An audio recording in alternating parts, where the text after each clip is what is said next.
que al caer el blastocito en la cavidad uterina, esta va a ejercer contacto con el endometrio materno y las primeras células que van a formar contacto con el endometrio vienen a ser las células del trofoblasto, ¿no?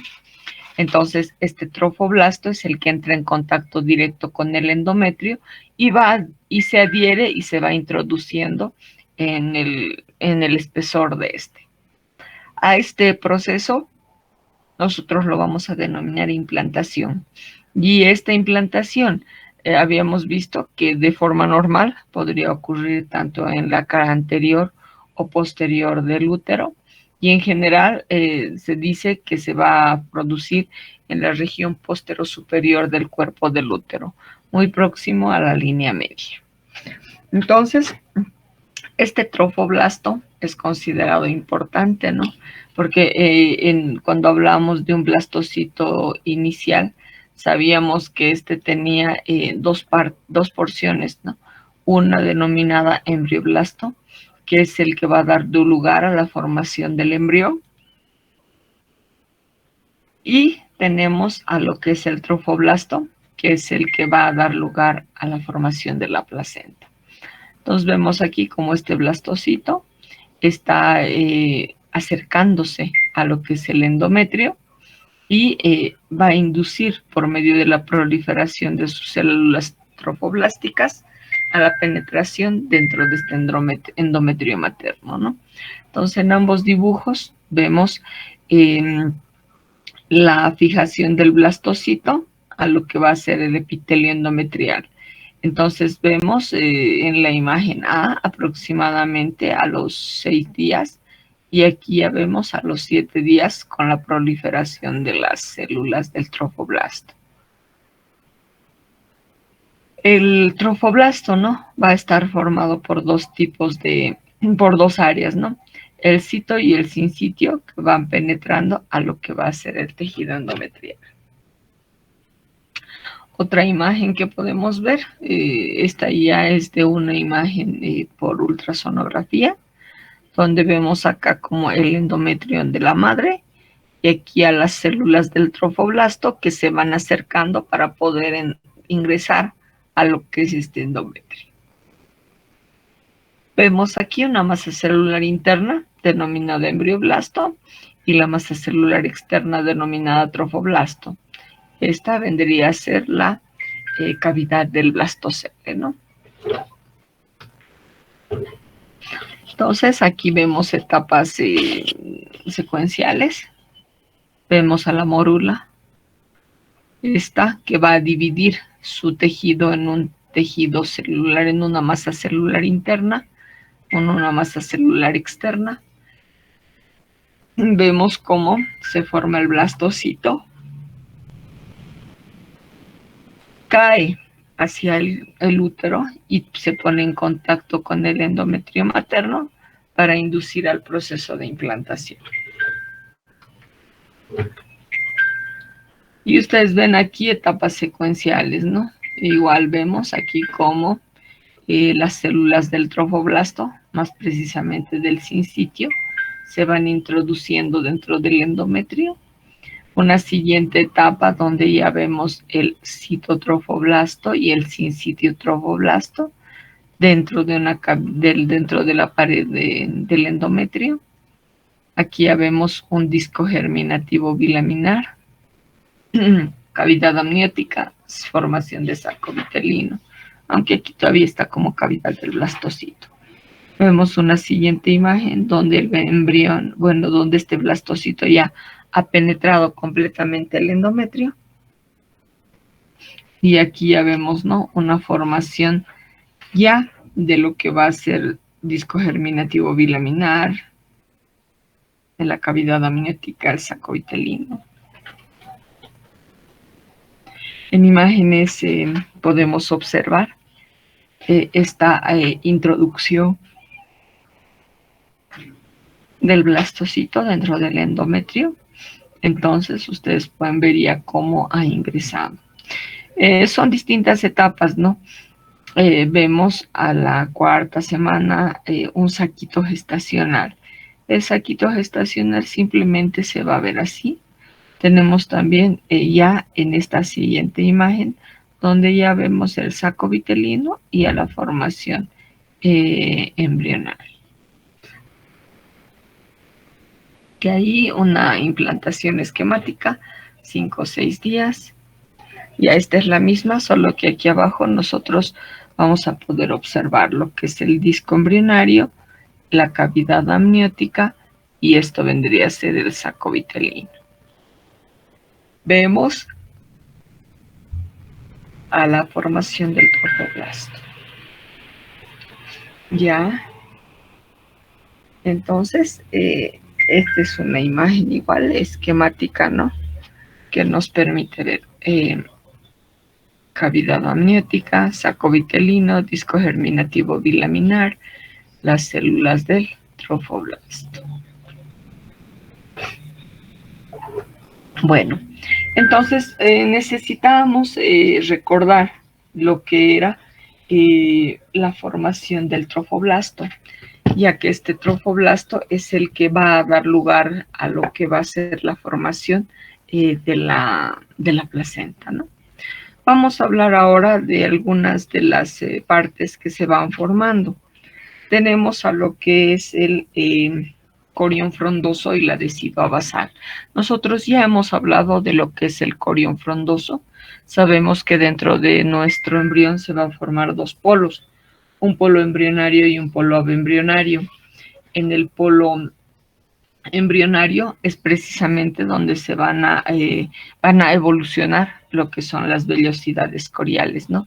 Y estas van a lograr lo que es una especie de área arborizada, donde vamos a denominarlo frondoso. Bueno, en las primeras semanas del desarrollo son las vellosidades las que van a cubrir todo lo que es la superficie del corio.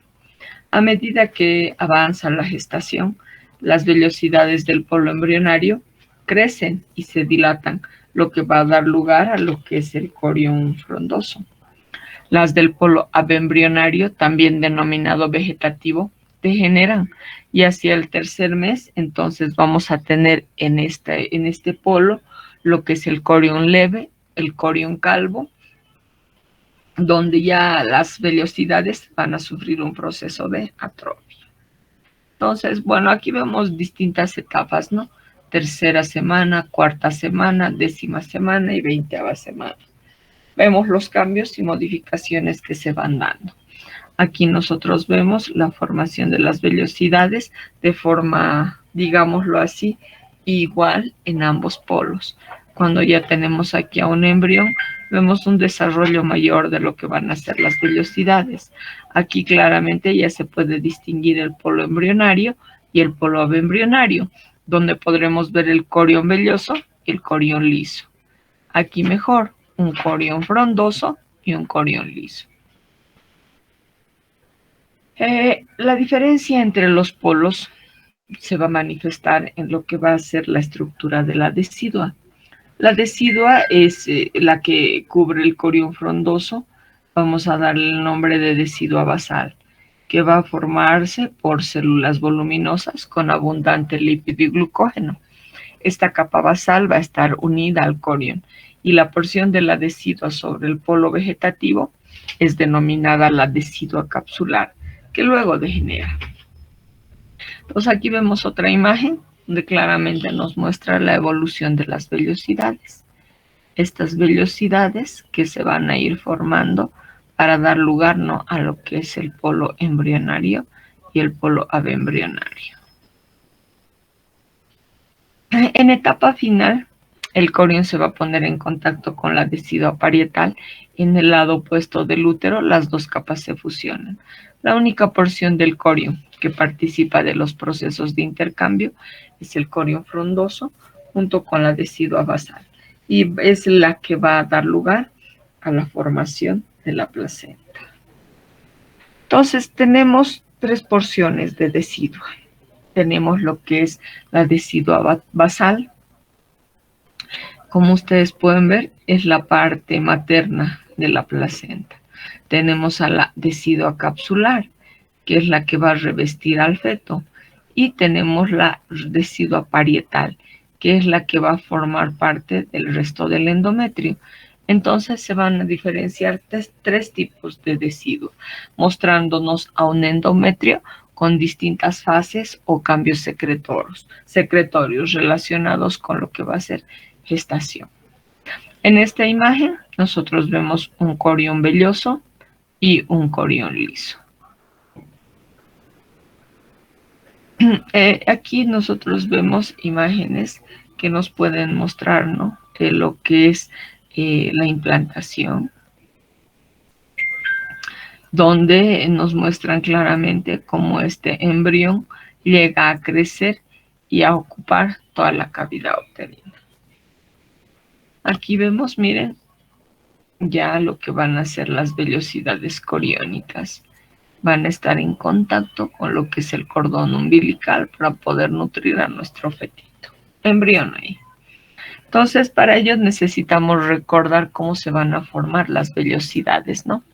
Nosotros tenemos a las vellosidades primarias, las vellosidades secundarias y las vellosidades terciarias, que son las que van a dar lugar al proceso de oxigenación y nutrición para el nuevo ser. Las vellosidades primarias son las que se van a formar el día 13. Simplemente van a ser citotrofoblasto cubierto de sincitio. Las vellosidades secundarias que se van a formar a inicios de la tercera semana tenemos como citotrofoblasto, sincitiotrofoblasto y tenemos un centro mesodérmico. Y las vellosidades terciarias que se van a formar los últimos días de la tercera semana, donde nosotros ya vemos, aparte de lo que va a ser las células sincitiotrofoblásticas y el sincitiotrofoblasto, una parte central con centro mesodérmico, donde se van formando lo que son los capilares, ¿no? Entonces vemos la evolución de los tres tipos de vellosidades. Esta es una imagen, por si acaso no he podido modificar la ortografía porque es brasileña, creo que es en otro idioma, pero no es falta de ortografía. Aquí ustedes ven en corte transversal a las vellosidades, no en corte sagital, donde podemos ver una vellosidad primaria con citotrofoblasto y sin citiotrofoblasto, una vellosidad secundaria que aparte de tener ambas capas va a tener un centro mesodérmico, y aquí tenemos una vellosidad terciaria que permite ver la formación de lo que van a ser arterias y venas dentro de lo que va a ser este centro mesodérmico. Y aquí nos muestra, ¿no?, un desarrollo de cómo van a ser las vellosidades, que primero se forman como columnas que van a sobresalir. Estas columnas arborecen y dan lugar a la formación de las distintas fases de vellosidad, ¿no? Entonces vamos a tener una evolución, ¿no?, de vellosidades primarias, secundarias y terciarias. Y en esta imagen nos muestran cortes transversales que sí nos permiten ver al citotrofoblasto rodeado de sincitio y en la parte media a los vasos sanguíneos. Entonces son distintos cortes, ¿no? Como ustedes ven, distinta disposición de los vasos. Aquí tenemos a las vellosidades que se van ramificando. Estas vellosidades, como pueden ver, tienen dentro de sus arborizaciones a lo que van a ser las redes venosas arteriocapilares, donde se van a distribuir a nivel de lo que van a ser sus ramificaciones. Entonces tenemos aquí a los capilares fetales que van a confluir o se van a unir en lo que va a ser primero lo que es una vena y en lo que va a ser la arteria. Bueno, tenemos dos arterias, ¿no? Ustedes van a ver una a este lado y la otra a este lado. Y este vendría a ser lo que es el cordón umbilical, ¿no? Entonces, ¿qué es la placenta? Nosotros necesitamos reconocer a la placenta como un órgano que se va a formar de forma transitoria. Este se va a formar dentro de lo que es la cavidad uterina. Vamos a clasificar a nuestra placenta como que ella cumple varias funciones. Estas funciones son las que se van a dividir en tres grandes funciones. Una que viene a ser el intercambio de productos metabólicos y gases entre el torrente sanguíneo y la madre, y la otra que va a dar lugar a lo que es la formación de hormonas. Ambas van a subdividirse en funciones que van a llegar a cumplir nuestra placenta.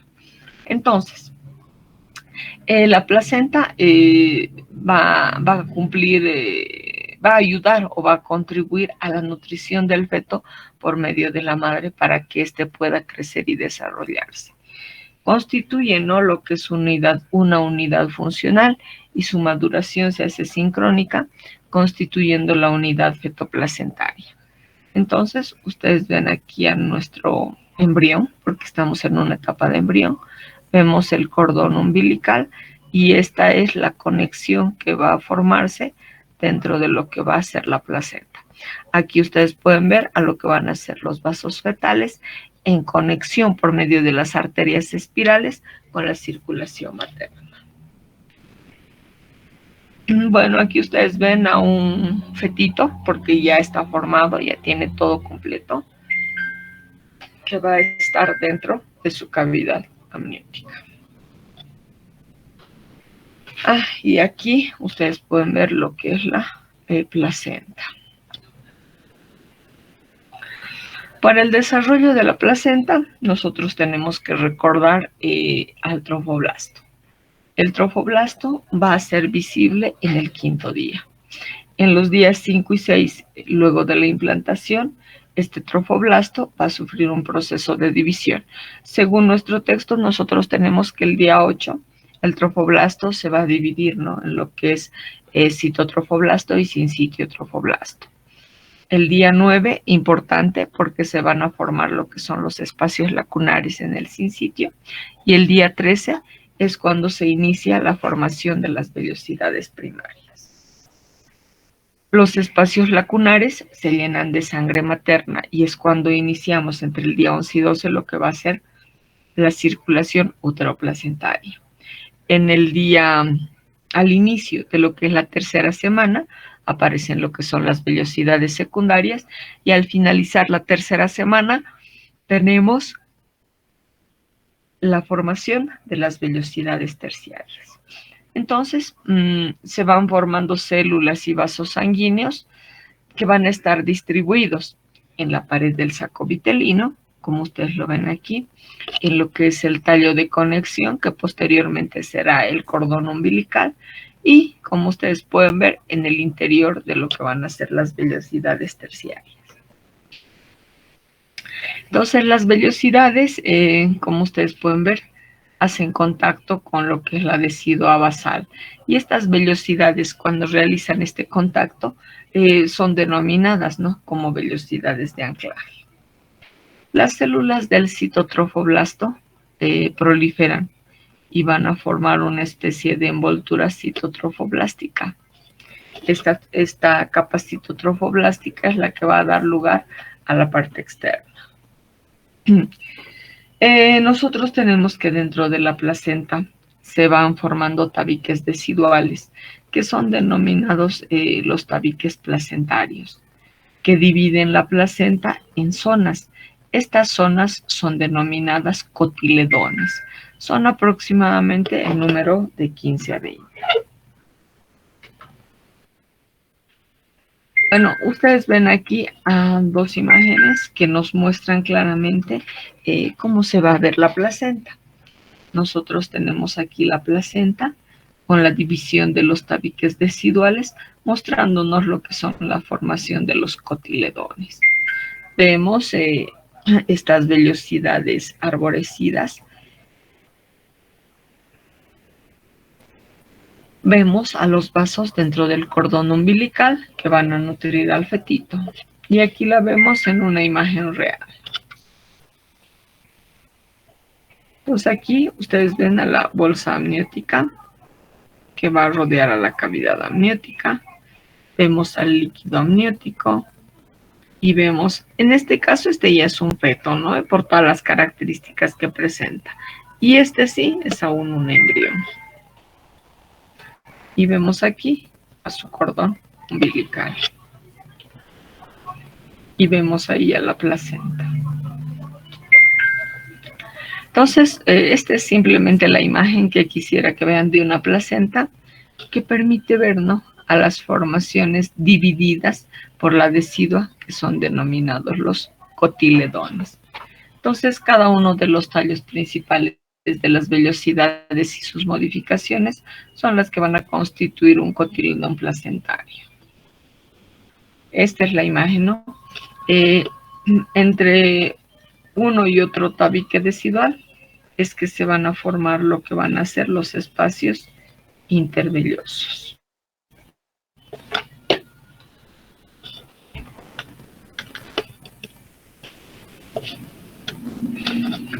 En relación a lo que es la estructura de la placenta, hacia el inicio del cuarto mes, la placenta va a tener dos componentes. Uno que es la porción fetal, que va a estar formada por el corión frondoso, que va a estar circundada por la lámina coriónica, y la porción materna, que va a estar constituida por la decidua basal, circundada por la decidua basal, cuya lámina decidual está incorporada dentro de la placenta.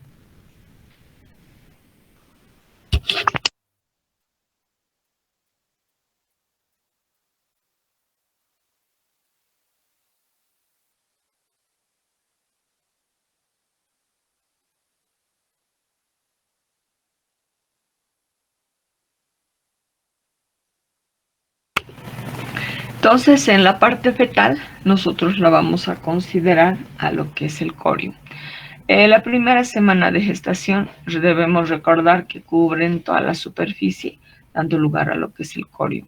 Posteriormente, el polo embrionario va a ser denominado como el corium frondoso por el desarrollo de lo que van a ser las vellosidades.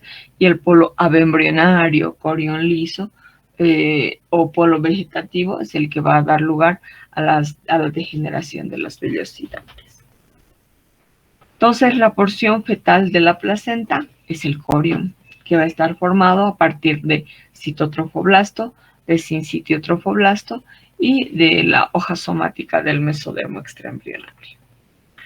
Entonces, la cara fetal tiene ciertas características. Mira hacia la cavidad amniótica, va a ser de color azulado acerado. La superficie vellositaria en su cara fetal es de aproximadamente 300 centímetros cuadrados. Se inserta en el cordón, ahí se inserta el cordón umbilical y es de superficie lisa por el amnios. La parte materna es la que va a formar parte de la decidua, que ya habíamos descrito como tres partes de decidua, ¿no? Una que es la decidua basal, que ustedes están viendo acá.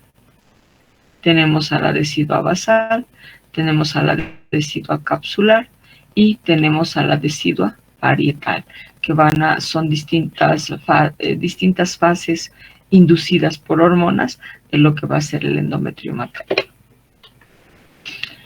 La cara materna mira hacia el útero, es de superficie rugosa y esponjosa, es de color rojo vinoso. Los cotiledones van a ser la unidad funcional de la placenta y en cada cotiledón vamos a ver pequeños orificios y este va a estar cubierto por una capa delgada. Esta capa delgada también es denominada lo que es la capa de Nitabuchi. Ustedes ven ahí la inserción de la placenta. Vemos aquí una forma de placenta y aquí otra forma de inserción de la placenta. Ambas caras van a converger hacia la periferia hasta tocarse en un borde circunferencial que va a estar recorrida por la vena del seno marginal y que se va a continuar con las membranas que envuelven al feto.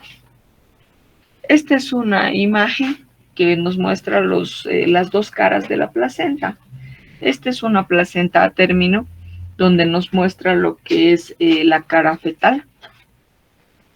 Esta cara fetal es la que va a estar en relación con el cordón umbilical y va a tener la presencia o la visualización de los vasos umbilicales. Y esta viene a ser la cara materna, donde ustedes pueden ver la distribución de los cotiledones. En una foto, ustedes pueden ver no ambas.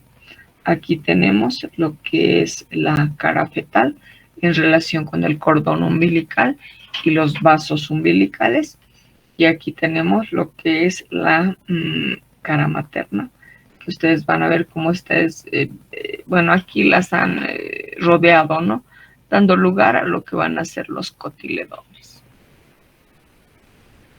Esta creo que es una foto muy similar a la que ustedes tienen en su texto, mostrándonos a los cotiledones dentro de lo que va a ser la cara materna y la cara fetal con el cordón, en relación con el cordón umbilical.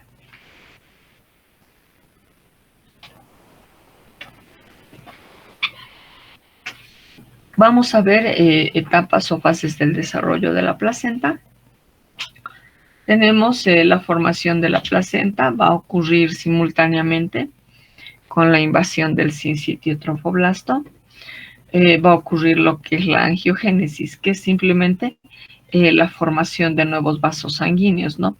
Inducidas por el factor de crecimiento del endotelio muscular, por el factor de crecimiento derivado de las plaquetas, por el factor activador de plaquetas y el factor de crecimiento de los hepatocitos, ya que estos van a ser los inductores de la formación de las células sanguíneas.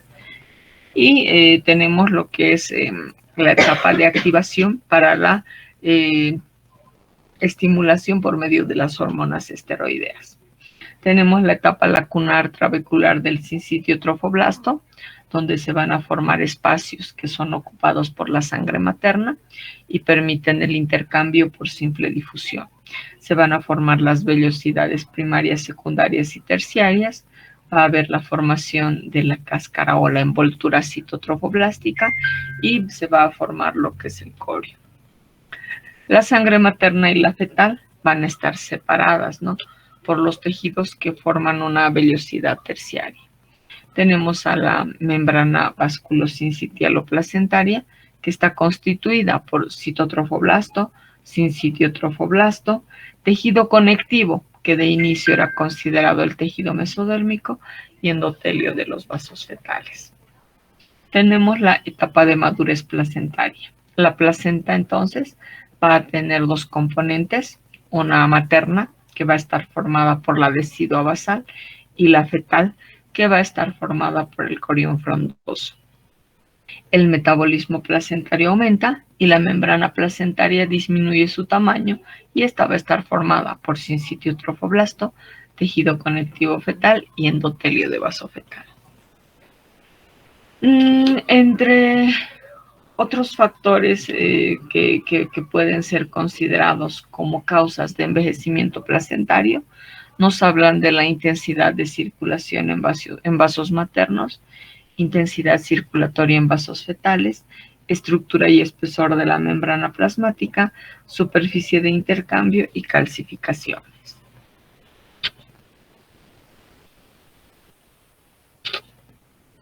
Tenemos a lo que es la circulación placentaria.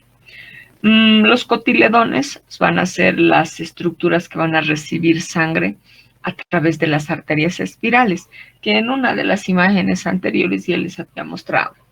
Estas arterias espirales, en número de 80 a 100, atraviesan lo que es la lámina decidual y entran en los espacios intervellosos con intervalos. La luz de la arteria espiral es reducida, lo cual produce un aumento de la presión sanguínea al entrar en el espacio intervelloso.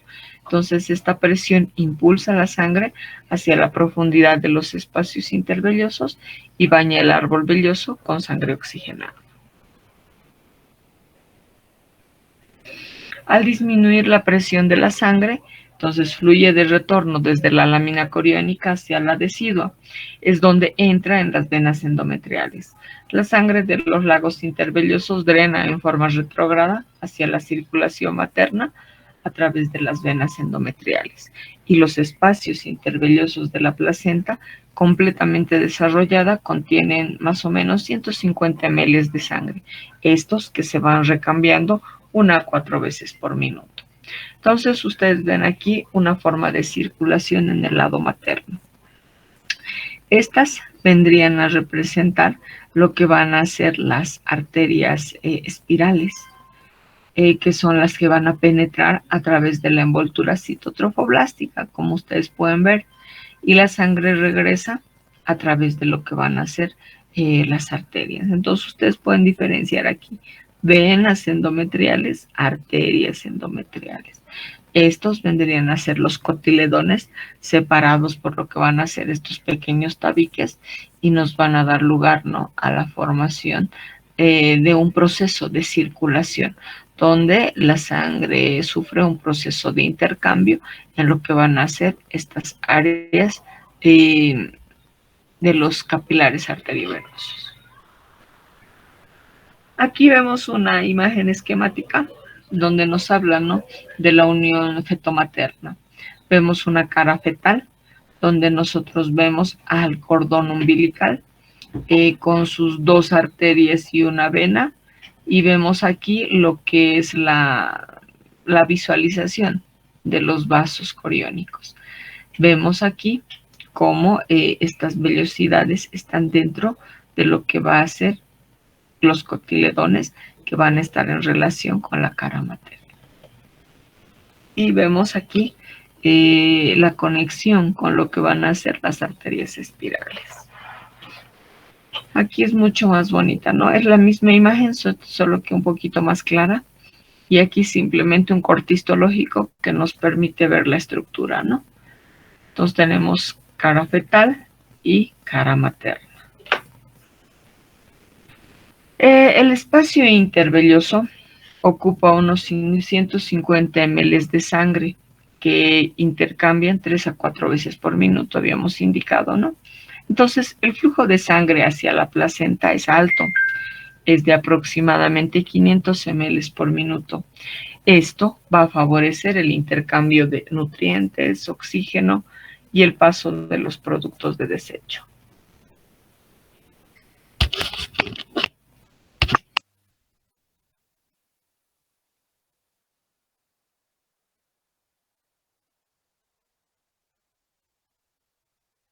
Tenemos entonces aquí a la vellosidad, ¿no? Que va a estar representada por lo que van a ser dos arterias, el cordón umbilical, que va a tener en su estructura dos arterias que llevan sangre de la placenta, y tenemos una vena, ¿no?, que es la que lleva la sangre del retorno. Aquí vemos otra imagen, bueno, pero esta ya nos va a relacionar, ¿no?, con lo que va a ser la circulación fetal. Entonces vemos la sangre rica en oxígeno, tenemos la sangre poco oxigenada, y vemos aquí lo que es la mezcla de sangre en el feto. Entonces, la presión de los vasos fetales es de aproximadamente 30 milímetros de mercurio, mayor que la presión del espacio intervelloso, que es de 10 milímetros de mercurio, y esto previene el colapso de pequeños vasos en las vellosidades. Para la semana 20, la placenta está completamente desarrollada. Entonces, nosotros vemos aquí lo que es a un embrión con su placenta. Entonces vemos aquí al pequeño embrión. Miren, todavía no es feto, ¿no?, ya que el ojito aún no tiene la formación de los párpados. Vemos su cordón umbilical y vemos cómo está alrededor de su placenta el saco vitelino, y es bastante pequeño.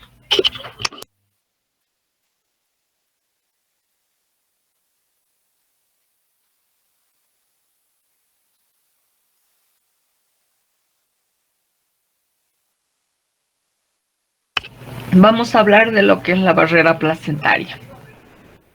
La barrera placentaria es súper importante, ya que esta es la que, digamos, va a proteger a nuestro feto o a nuestro embrión. La barrera placentaria está formada por un revestimiento endotelial de los vasos fetales. Va a estar formada por tejido conectivo del núcleo de las vellosidades. Va a estar formada por una capa citotrofoblástica, una capa sin sitio trofoblástica, y a partir del cuarto mes esta barrera que se ha formado se va adelgazando, porque el revestimiento endotelial de los vasos se va a poner en contacto con la membrana sincicial, aumentando el índice de intercambio. Entonces ustedes ven aquí las modificaciones que se van a dar en la barrera. Antes del cuarto mes, esta barrera va a tener un grosor de 20 micrómetros, va a estar formado por citotrofoblasto, sin sitiotrofoblasto. Aquí tenemos endotelio. Y aquí nosotros tenemos después del cuarto mes un grosor que va a disminuir, ¿no? Entre 2 a 6 micrómetros, donde como ustedes pueden ver, la barrera viene a ser bastante delgada. Y aquí simplemente tenemos a sin sitio trofoblasto, y tenemos aquí a lo que va a ser parte del endotelio. Entonces esta barrera va disminuyendo, ¿no? Esta es la vellosidad, y en un corte nosotros podemos ver la barrera. Aquí nosotros vemos una bastante engrosada y aquí vemos una bastante delgada, ¿no? Que primero es gruesa y después delgadita.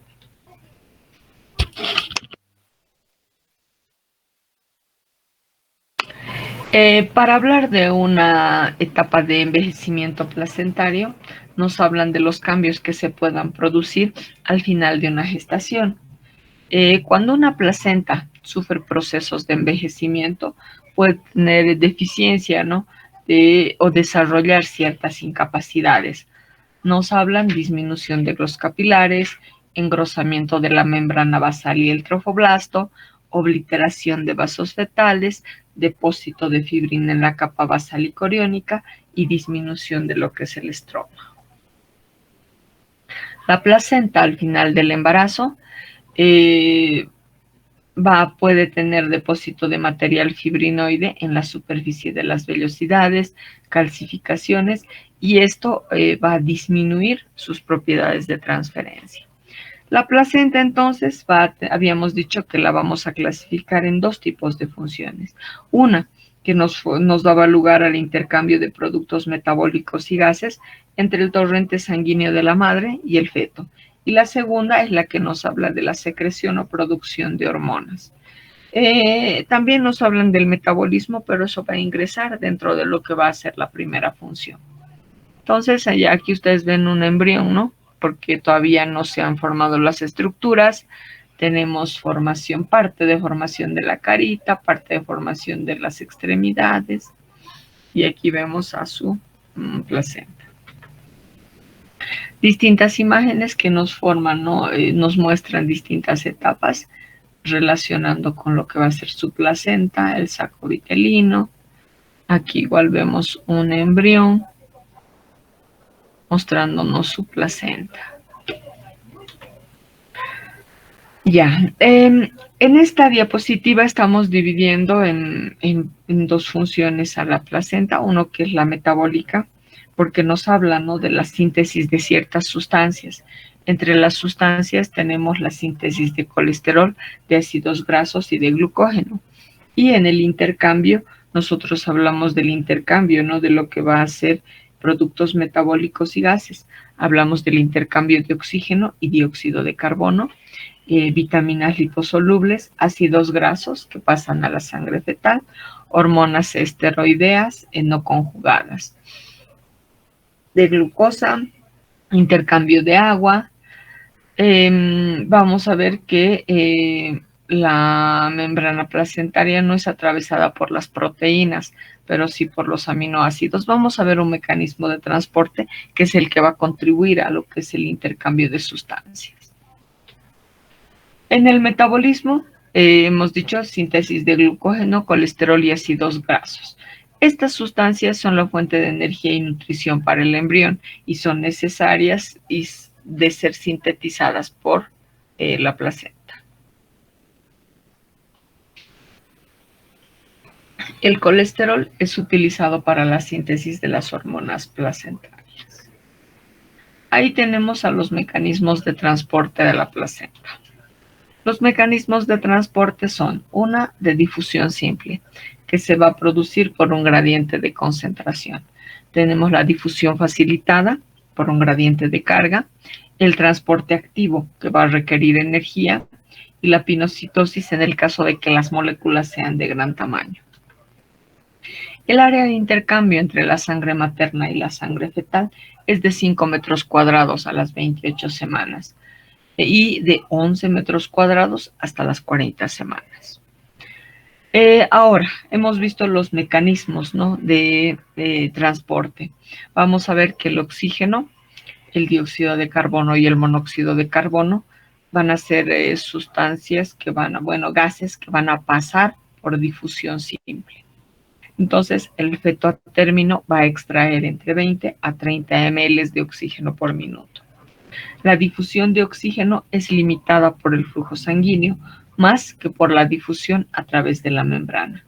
La hipoxia fetal es resultado de factores que disminuyen el flujo sanguíneo uterino o fetal. El agua y la glucosa pasan por difusión simple. Los electrolitos se intercambian en forma libre y los aminoácidos pasan por transporte activo. Entonces, existen receptores específicos para los aminoácidos en la superficie placentaria. Las concentraciones fetales de la mayoría de los aminoácidos suele ser más alta en la sangre fetal. Antes de que se produzca la queratinización de la piel, esta también podría servir como una especie de mediador para el paso de agua y solutos a través de la piel hacia el feto. Pero posterior a las 20 semanas, esto ya no se produce. Las vitaminas cruzan la membrana placentaria y son esenciales para el desarrollo fetal. Tenemos a las vitaminas hidrosolubles, que son las que cruzan con mayor rapidez. Tenemos a las hormonas proteicas que no llegan a cruzar la placenta. El paso de transferrina va a ocurrir en el tercer trimestre del embarazo. Los productos de desecho, como la urea y el ácido úrico, pasan a través de la membrana placentaria por difusión simple y la bilirrubina se va a ir eliminando con rapidez. Los fármacos pueden atravesar esta barrera. La mayor parte de los fármacos y metabolitos de las drogas pueden atravesar la placenta por difusión simple. Y del 50 a 70% de hijos de madres adictas a la heroína pueden desarrollar síntomas de abstinencia, precisamente por esta capacidad de difusión simple. También tenemos a los agentes infecciosos que tienen la capacidad de cruzar la placenta. Entre los agentes infecciosos tenemos agentes agresivos, entre los cuales los virales van a ser los más agresivos, produciendo malformaciones dentro del feto, que vamos a ir viendo después. Entonces, entre los agentes infecciosos, nosotros tenemos a lo que es el virus de la rubiola, el virus Coxsackie, el de la viruela, el de la varicela, del sarampión y de la poliomielitis. Obviamente, como son tan dañinos, provocan daño en el producto y llevan a malformaciones congénitas.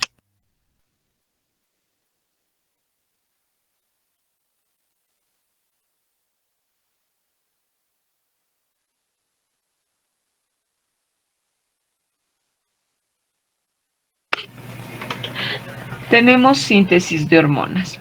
El sincitio trofoblasto es considerado como un órgano endocrino, ya lo habíamos visto, ¿no? Entonces va a secretar hormonas. Entre las más importantes tenemos a la gonadotropina coriónica humana. Hacia el final del primer trimestre, la placenta va a producir suficientes estrógenos y progesterona que son o que van a tener la capacidad de sustituir al cuerpo amarillo. Tenemos a la somatotropina coriónica humana o lactógeno placentario, que va a estimular la lipólisis en la madre y asegura el suministro de glucosa al feto. Altera la sensibilidad materna a la insulina, por lo que algunos la denominan como diabetógeno. Aumenta el flujo de aminoácidos hacia el feto. Tenemos a la tirotropina coriónica humana, a la corticotropina coriónica humana, la progesterona, estrógenos, que son los que contribuyen al crecimiento del útero y de las glándulas mamarias en la madre. La placenta también sintetiza proteínas, pero no están detalladas, por lo que sus funciones aún no son conocidas. En relación a la transmisión de anticuerpos maternos, Los anticuerpos vienen a ser sustancias que se producen para poder defender a los individuos de sustancias ajenas.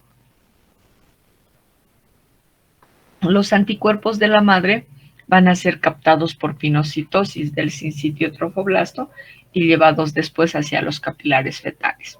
La inmunoglobulina G es la que puede pasar por la circulación o por la placenta de la madre hacia el hijo, y es la que le va a dar, digamos, la defensa en el recién nacido. Entonces, es un tipo de inmunidad que se pasa de madre a hijo. Se adquiere una inmunidad pasiva, por ejemplo, contra la difteria, sarampión, no así contra la varicela y coqueluche. También tenemos que esta transmisión de anticuerpos tiene importancia en lo que es la incompatibilidad de RH. Vámonos con las características de una placenta a término. Una placenta a término va a tener dos caras. Habíamos indicado lo que era la cara materna y la cara fetal, ¿no? En la cara materna es donde nosotros encontramos a los cotiledones, que van a ser estructuras que van a estar separadas por surcos. Si ustedes recuerdan, ya habíamos mostrado, ¿no?, la estructura de los cotiledones. Y tenemos lo que es la cara fetal, que es donde se encuentra el cordón umbilical y la placa coriónica. La placenta es de forma discoide. Tiene un diámetro de más o menos de 15 a 25 centímetros. Su grosor va entre 2 y 3 centímetros. Contiene lo que es un saco amniótico y un corium. Y puede tener un peso de 500 a 600 gramos. Ya hemos visto esto, ¿no? Entonces ahí tenemos a lo que es la cara fetal con el cordón umbilical y los vasos coriónicos, y una cara materna que nos permite visualizar a los cotiledones. Nosotros vemos aquí una placenta donde vemos, ¿no?, la formación de lo que es el corium, y aquí vemos el corium liso y el corium velloso.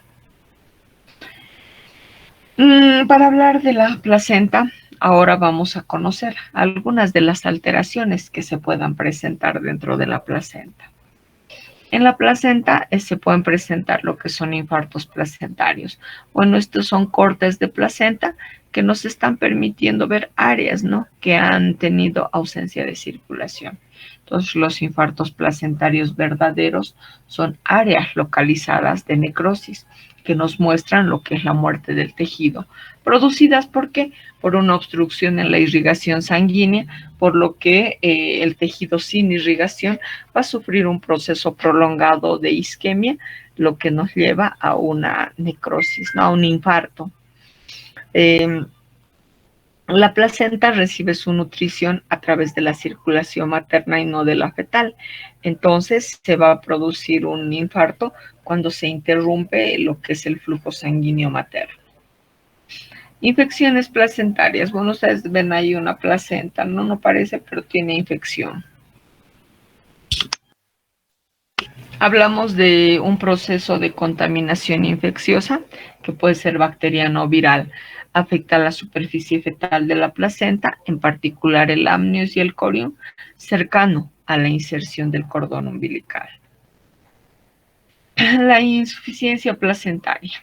En condición anormal del embarazo, se puede llegar a presentar esta insuficiencia placentaria, donde sus membranas y el cordón umbilical se van a desarrollar de forma anómala y pueden llegar a afectar lo que es el crecimiento del feto. Tenemos a las adherencias que se van a presentar en la placenta de forma normal, denominando a nuestra placenta como placenta adherente. Entonces, es aquella que por exageración de sus conexiones fisiológicas va a quedar retenida. Esta puede llevar a lo que son algún tipo de hemorragias. Entonces, se va a presentar este tipo de placenta adherente en placentas caducas atróficas, en anomalías de placenta difusa y en fenómenos degenerativos que pueden presentarse al final del embarazo como un proceso de envejecimiento placentario.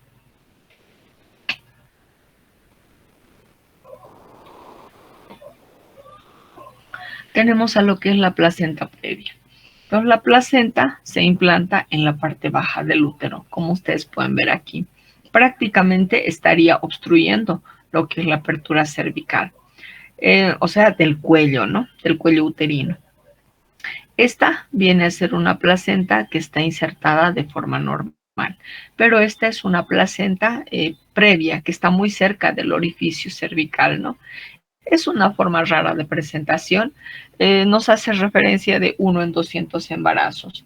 Puede presentarse completa, parcial o marginal, como ustedes pueden ver.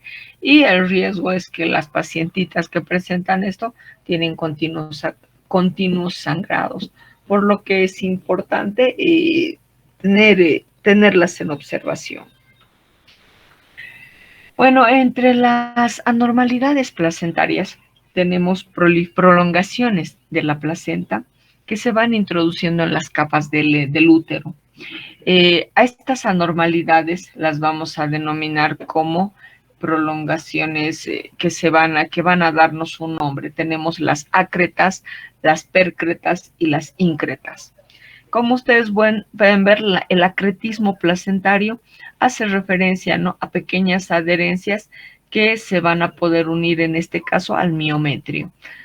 Tenemos la que va a tener una proliferación mayor, donde es la increta, que va a invadir, ¿no?, lo que es el miometrio, y aquí tenemos a la percreta, que incluso salen de lo que son las capas uterinas. Entonces, entre las tres formas de presentación, tenemos a la acreta, a la increta y a la percreta. Entonces, se denomina así cuando el huevo, al implantarse, busca fuentes nutritivas.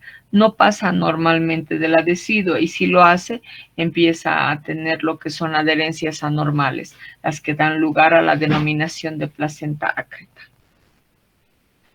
Tenemos lo que es el desprendimiento de la placenta. Es una alteración grave que puede tener consecuencias negativas para el producto, porque este puede quedar, ¿no?, sin un aporte de nutrientes provenientes de la madre. Entonces, para ella también se es considerada como situación de peligro, pues el desprendimiento suele acompañarse de hemorragia en la zona donde estaba la placenta, en el útero. Bueno, entonces, en relación a los defectos, a los varios defectos de la placenta, nosotros tenemos defectos de posición. Como ya les había indicado, tenemos una inserción baja o ítmica, una inserción marginal, lateral o central. Y en relación a las alteraciones de forma y tamaño, podemos presentar a la placenta subcenturiata, a la placenta circunvalatada, a la placenta en raqueta, a la placenta velamentosa, a las placentas acretas, mostrándonos las tres formas que les había mostrado, y las placentas fenestradas. Ya, entonces aquí ustedes ven una placenta increta, ¿no? Tiene o está relacionada con el lecho vascular, ya que puede llegar a producir hemorragia. Si esta placenta se desprende con fuerza, o sea, se la arranca, nos puede llevar a una hemorragia, ¿no? Bueno, aquí vemos simplemente la relación del feto, su cordón umbilical y lo que es la placenta.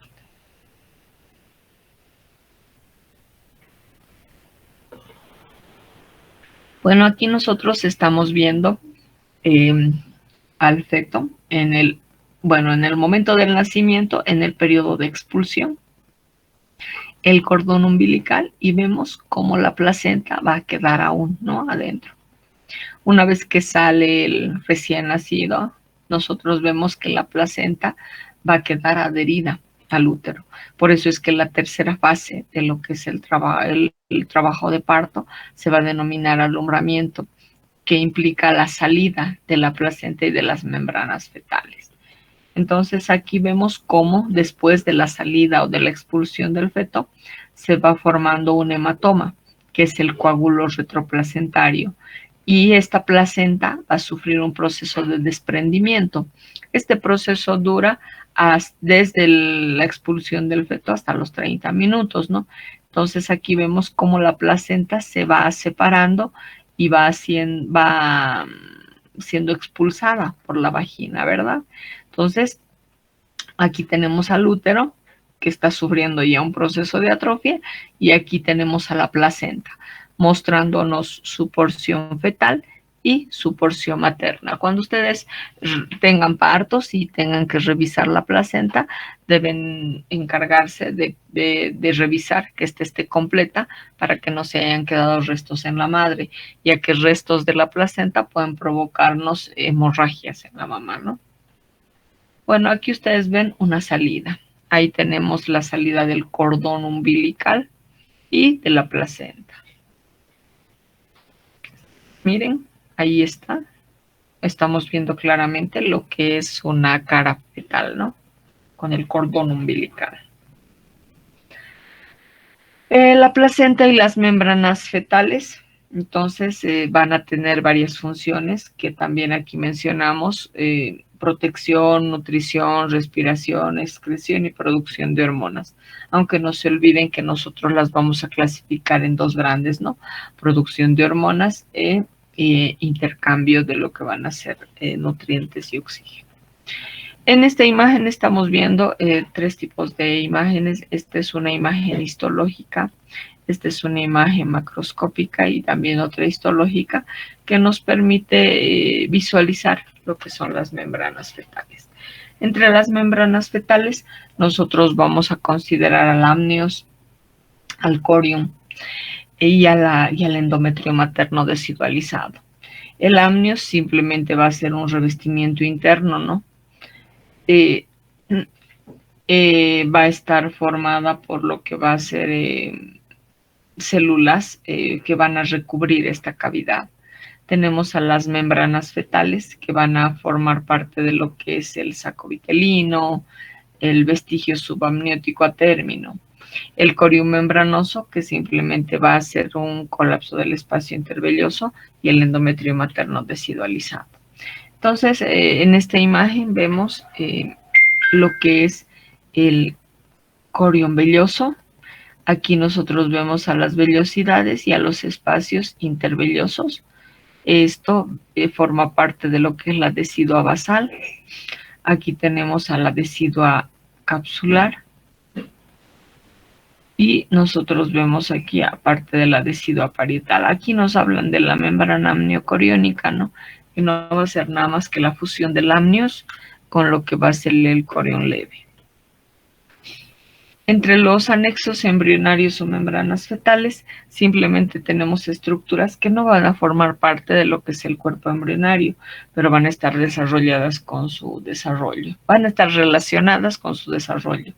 Hablamos de la cavidad amniótica y el cordón umbilical. Entre las membranas fetales vamos a hablar del corión, el amnios, el saco vitelino y el alantoide, que forman parte de las membranas fetales. Van a derivar del cigoto, pero no van a formar parte del feto o del embrión, excepto algunas partes del saco vitelino y el alantoides, que ustedes van a ver después cómo llegan a formar, a dar lugar a ciertas formaciones estructurales. Parte del saco vitelino se incorpora en el embrión como primordio del intestino primitivo. La alantoides forma un cordón fibroso que es conocido como uraco en el feto, y el ligamento umbilical medio en el adulto, que se extiende desde el ápex de la vejiga urinaria al ombligo. Las membranas fetales y la placenta van a confluir en ciertas funciones, ¿no? Protección, nutrición, respiración, excreción, producción de hormonas, modulación inmunológica y regulación del metabolismo materno-fetal. Bueno, ustedes simplemente están viendo aquí la formación de una placenta. Vemos a la formación del corión, el cordón umbilical y nuestro embrión. Hablemos ahora de lo que es el cordón umbilical. El cordón umbilical es una estructura de 1 a 2 centímetros de diámetro y de aproximadamente unos 30 a 90 centímetros de largo. Dentro de este cordón nosotros sabemos que van a estar los vasos umbilicales, ¿no? Entre estos vasos umbilicales tenemos a 2 arterias y una vena, que van a estar rodeados de una sustancia que es denominada como la gelatina de Wharton, un tejido conectivo mucoso que va a servir de protección de vasos. En el cordón umbilical, entonces, vamos a tener dos tipos, ¿no? Uno que va a estar formado por un cordón umbilical primario, constituido solamente por pedículo de fijación y vasos, pero aquí van a haber 2 arterias y 2 venas. Y tenemos el definitivo, que es el que va a dar lugar a la formación de 2 arterias y una vena. La longitud, ustedes van a ver que varía, ¿no?, en las distintas bibliografías. Simplemente nosotros vamos a utilizar una medida entre 50, 60 o incluso 90 centímetros y un diámetro de 2 centímetros. Entre las patologías o alteraciones que se puedan presentar de cordón umbilical, vamos a hablar de algunas de ellas. Tenemos lo que es el prolapso de cordón umbilical.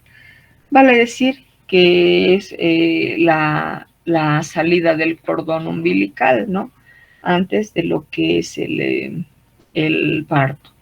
Este es riesgo para el feto. Entonces, es considerada como una, se puede decir, una consideración patológica que debe estar controlada. Tenemos la constitución del cordón umbilical. Este puede tener una sola arteria y una sola vena. Cuando los fetitos presentan este tipo de consideración, nosotros pensamos que puede haber desarrollado algún tipo de anomalía cardíaca.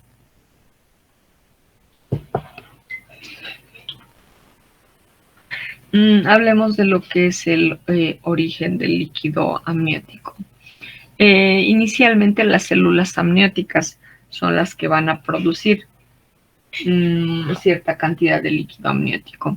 El líquido amniótico va a pasar por difusión a través de la membrana amniocoriónica desde el intersticio materno. Pero tenemos sistemas que van a contribuir también, ¿no?, a la producción de líquido amniótico. Por ejemplo, tenemos el aparato respiratorio fetal, que va a producir entre 300 a 400 ml al día al término del embarazo. El riñón, que contribuye al volumen del líquido amniótico con la orina de 500 ml al día al término del embarazo. Se va a producir el paso del líquido amniótico hacia el feto a través del cordón umbilical y en los lugares en donde el amnio se adhiere a la placa coriónica en la superficie fetal de la placenta. La cavidad amniótica es el medio donde se va a desarrollar el nuevo ser. Va a contener el líquido amniótico, que como que a simple vista es un líquido acuoso y cristalino. Este líquido amniótico va a tener varias funciones. Sirve como almohadilla, está mal escrito, almohadilla de protección, amortigua lo que son las sacudidas, impide que se adhiera a las paredes y permite los movimientos fetales. El volumen de líquido amniótico aumenta a lo largo del embarazo. A las 10 semanas es de aproximadamente 30 ml y a las 20 semanas es de 350 ml. El máximo volumen que alcanza el líquido amniótico viene a ser a las 33 y 34 semanas, donde aproximadamente viene a ser de casi 1 litro.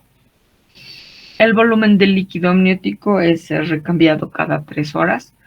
Pasa a través de la membrana amniocoriónica hacia el intersticio materno que penetra en los capilares uterinos. El feto ingiere líquido amniótico. No se olviden que el mecanismo de deglución inicia inicia en la 10ª semana. Este pasa al tubo digestivo y es reabsorbido a la circulación. El exceso de líquido amniótico es eliminado por la placenta y al final del embarazo el feto ingiere alrededor de 400 ml al día. Entre las alteraciones del líquido amniótico tenemos lo que es el oligohidramnios, es cuando existe un volumen bajo de líquido amniótico en cualquier etapa del embarazo. En el tercer trimestre, menos de 400 ml es considerado como un oligohidramnios. Se debe en la mayoría de los casos a una insuficiencia placentaria con disminución del flujo sanguíneo a la placenta. En caso de agenesia renal u obstrucción de vías urinarias, es una situación que se va a conocer como uropatía obstructiva. El oligohidramnios obviamente que tiene riesgos para el feto. Ustedes van a ver que existen asociación con otras enfermedades que nos muestran esta caracterización. Tenemos a lo que es la hipoplasia pulmonar, defectos faciales y defectos de extremidades. También puede ocurrir lo que es la compresión del cordón umbilical y asfixia del feto. Bueno, aquí simplemente están viendo una madre con su feto. Entonces aquí vemos la placenta, el útero y aquí vemos al producto antes del nacimiento. El polihidramnios, al contrario de lo anterior, viene a ser un exceso de líquido amniótico. Entonces se habla de lo que es más de 3 litros. La mayor parte de los casos de polihidramnios son considerados de causa idiopática. Vale decir que no tienen una causa aparente, ¿no? El 20% vamos a tener que va a estar relacionado con factores maternos y el 20% está relacionado con factores fetales. Estos factores fetales vienen a ser anencefalia, atresia esofágica o atresia duodenal, recordando que los términos de atresia significa falta de formación y anencefalia es una falta de formación del encéfalo, ¿no? El exceso de líquido amniótico podremos verlo en anencefalia y en atresias esofágicas, ya que el líquido amniótico no va a ser deglutido y va a ser eliminado nuevamente, por ello es que la cantidad de líquido amniótico aumenta. Y la disminución del líquido amniótico principalmente nos hablan de alteraciones renales. Una de ellas viene a ser la agenesia renal o el complejo de Potter, que ustedes van a verlo después. La importancia del líquido amniótico. Bueno, esta es una sustancia que permite el crecimiento externo simétrico del embrión y del feto. Actúa como una barrera contra las infecciones, permite el desarrollo normal de los pulmones fetales, evita adherencias del amnios al embrión y al feto y protege al embrión y al feto frente a lesiones al distribuir los impactos de la madre. Los impactos que la madre puede recibir. El líquido amniótico ayuda a mantener la temperatura corporal del embrión, permite que el feto se mueva libremente, de este modo colabora con el desarrollo muscular de las extremidades, por ejemplo, participa en el mantenimiento de la homeostasis de líquidos y electrolitos. Vámonos con características que se puedan presentar en la placenta. Tenemos entonces a los embarazos gemelares o embarazos múltiples, para lo que debemos reconocer dos tipos de gemelos. Tenemos los univitelinos y tenemos a los bivitelinos, o a los monocigóticos y disigóticos, ¿no? Los gemelos monocigóticos o unicigóticos son los que van a ser producto de la fecundación de un óvulo con un espermatozoide, y estos van a sufrir un proceso de separación o división, dando lugar a las blastómeras, a dos masas embrionarias que dan lugar a la formación de dos productos, ¿no? Tenemos aquí a los bivitelinos, donde son simplemente hermanos fraternos, ya que son producto de la fecundación de dos óvulos con dos espermatozoides. Entonces, cada uno de ellos desarrolla su propia placenta y está dentro de su propia cavidad.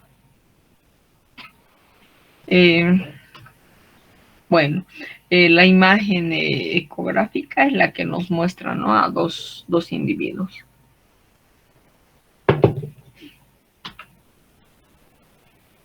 Entre algunas características que nosotros podemos ver entre los fraternos, que son los disigóticos o los idénticos monocigóticos, debemos recordar que los fraternos son producto de fecundación de dos óvulos con dos espermatozoides. Puede tener una tendencia hereditaria. Los idénticos, que van a ser producto de la fecundación de un óvulo con un espermatozoide, vienen a ser monocigóticos. El 65% se presenta por división del embrioblasto en etapa de blastocito, al final de lo que va a ser la primera semana. El 35% se va a producir por la separación temprana de las blastómeras en los primeros 3 días del desarrollo. Los fraternos, su frecuencia varía según la raza. Se pueden presentar 1 en 500 en asiáticos, 1 en 125 en caucásicos y 1 en 20 en africanos. Su frecuencia va a aumentar con la edad de la madre. Pueden tener el mismo o diferente sexo. Su aspecto físico no es similar porque simplemente son como dos hermanos que nacen en diferentes gestaciones. En cambio, los gemelos idénticos, su frecuencia es igual en todas las razas. No hay efectos de edad, pero ambos son del mismo sexo, genéticamente son idénticos y su aspecto físico es similar. Tenemos alteraciones que se van a presentar entre los gemelos. Tenemos a los gemelos monocigóticos que van a estar unidas por una porción del cuerpo. A estos se les denomina con un sufijo de pagos. Entonces, cuando el embrioblasto no se ha dividido por completo, va a hacer que estos individuos estén unidos por una parte del cuerpo. Por ejemplo, se denominan toracópagos a los que van a estar unidos por el tórax anterior. ¿Cómo es la imagen? Bueno, aquí ustedes ven dos formas, ¿no? Tenemos aquí a lo que va a ser la formación de un huevo. Este huevo va a dar lugar a la separación en dos blastómeras, mostrándonos la formación de dos individuos. Pero aquí tenemos un error, ¿no? Las blastómeras no se han llegado a separar, por lo que se forman dos productos, pero unidos por una parte del cuerpo, dando lugar a lo que son los pagos. En esta imagen vemos a varios tipos. Aquí vemos a los cefalópagos que van a estar unidos con parte de encéfalo. Tenemos a los pigópagos que van a estar unidos por la pelvis. Tenemos aquí a los pigópagos, pero estos van a estar unidos por lo que es la región dorsal. Tenemos aquí a lo que van a ser la fusión generalizada, donde nos muestra un solo cuerpo y dos cabezas. Tenemos aquí al cefalotoracopago, que van a estar unidos a partir de lo que es el tórax y la cabecita. Aquí tenemos a los toracopagos que van a estar unidos por el tórax. Entonces, ustedes ven las distintas formas de presentación. Esta, por ejemplo, es una imagen de dos niños que están unidos, ¿no? Pero como ustedes pueden ver, después de haberles hecho la autopsia, nos muestran que tenían solamente dos riñones. Vemos aquí la formación de lo que van a ser los intestinos y estos solamente se han dividido en la última porción, ¿no? Estos compartían varios órganos, obviamente son incompatibles con la vida, ¿no? Por eso es que, como ustedes ven, están fallecidos. Aquí vemos a una imagen de un feto con su placenta. Son alteraciones que se presentan en el proceso de la gestación. Y eso vendría a ser lo que corresponde a lo que es placenta. Si ustedes han hecho un seguimiento, tenemos varias imágenes y conceptos que hemos contribuido para un mejor entendimiento. Nuestro siguiente tema vamos a llevarlo yo creo la siguiente semana porque miren ya es 17. No nos va a quedar más que 5 minutos para hablar del siguiente tema. Entonces nos quedaremos aquí la siguiente semana, el día martes. Martes y miércoles me voy a dedicar a lo que es el avance. Sería el día martes 15 y el miércoles 16. Y el día 22 estaríamos ya iniciando con lo que es la presentación de nuestros trabajos APA. ¿Ya? Eso sería todo entonces, jóvenes.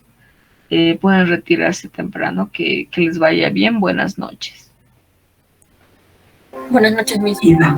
Buenas noches, doctora. Buenas noches. Buenas noches, doctora. Buenas noches, doctora.